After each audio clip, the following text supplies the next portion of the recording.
பாலியல் வன்கொடுமை வழக்கில் கைதான ஞானசேகரன் மீதான 20 வழக்குகளை சிபிஐக்கு மாற்றக் கோரி மனு. சென்னை உயர்நீதிமன்றத்தில் பாஜக வழக்கறிஞர் பொதுநல வழக்கு.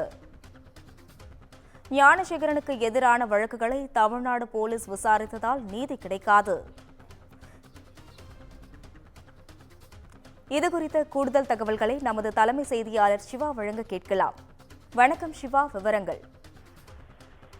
அஸ்வினி, அண்ணா பல்கலைக்கழக மாணவி பாலியல் வன்கொடுமை வழக்கில் கைது செய்யப்பட்டுள்ள ஞானசேகரனுக்கு எதிரான 20 வழக்குகளை சிபிஐக்கோ அல்லது சிறப்பு புலனாய்வு குழுக்கோ மாற்ற வேண்டும் என சென்னை உயர்நீதிமன்றத்தில் ஒரு பொதுநல வழக்கு தாக்கல் செய்யப்பட்டிருக்கிறது.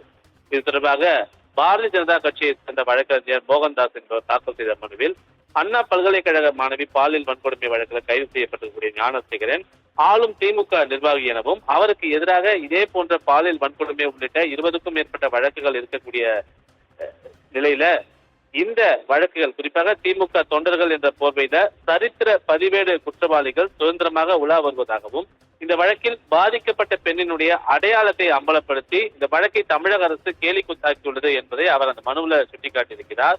அதனால் இந்த வழக்கில் கைது செய்யப்பட்டிருக்கக்கூடிய ஞானசேகரனுக்கு எதிரான வழக்குகளை தமிழக காவல்துறை விசாரித்தால் நியாயம் கிடைக்காது என்பதால் இந்த வழக்குகளை சிபிஐக்கோ அல்லது சிறப்பு புலனாய்வு குழுவுக்கோ மாற்றி உத்தரவிட வேண்டும் என்று அந்த மனுவில் கோரிக்கை விடுக்கப்பட்டிருக்கிறது.